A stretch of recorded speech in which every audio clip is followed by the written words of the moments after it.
Hi, friends. Last Sunday, our scripture reading was from one of the greatest love chapters in the Bible, 1 John chapter 4. In addition to love, one of the recurring words in that chapter is abide. For example, verses 15 and 16 say, "Whoever confesses that Jesus is the Son of God, God abides in him, and he in God.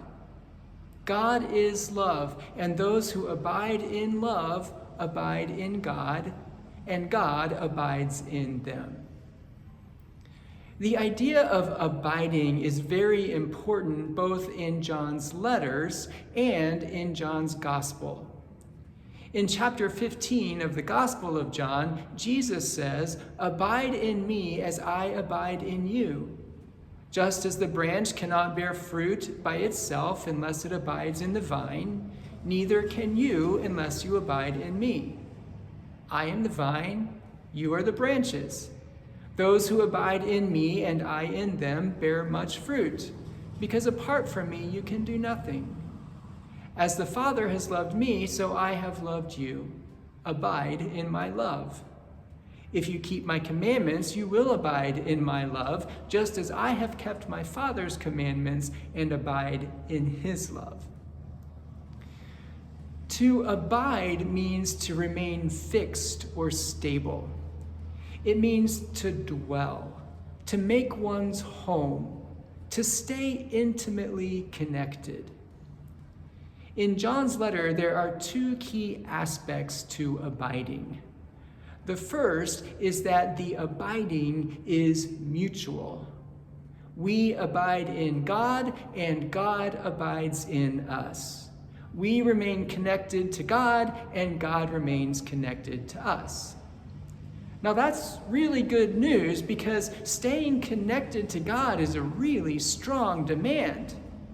And it's not easy, because there are all kinds of influences that are constantly pulling our attention and our energy in different directions. Two of those influences that come immediately to mind are fear and anxiety. But the good news is that with the strong demand for us to abide in God comes a strong promise that God abides in us. God remains stable and fixed with us and walks with us through each and every day.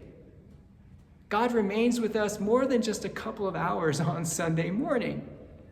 But God is with us in the good and the bad, in the expected and the unexpected, in the routine and the extraordinary, in our strength and in our weakness.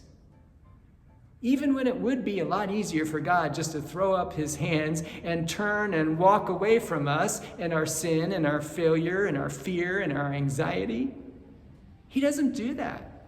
Instead, he continues to remain with us, to be stable for us. God abides in us. The second important aspect of abiding is that not only do we abide in God and God abides in us, but also we abide with each other. That's the true meaning of fellowship. To choose to connect closely with each other instead of shrinking away. It's sharing a common life with whoever confesses that Jesus is the Son of God, and with all who abide in love. The letter writer John tells us that perfect love casts out fear. Now that does not mean that people of faith are never afraid or anxious. Rather, it means that when we are afraid or anxious, we choose not to shrink away from God or from the community of faith, but to abide, to remain open and connected with them.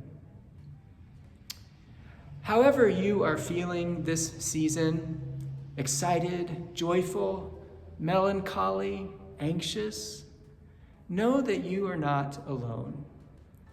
The whole point of Christmas is Emmanuel, God with us. Jesus embodied the one true God as love. And the church is the ongoing incarnation of God as love in the world. Make your home in that love, so that wherever you are and whomever you're with, you know that you are within the reach of God's perfect love. Thanks for listening. I'll see you again next week.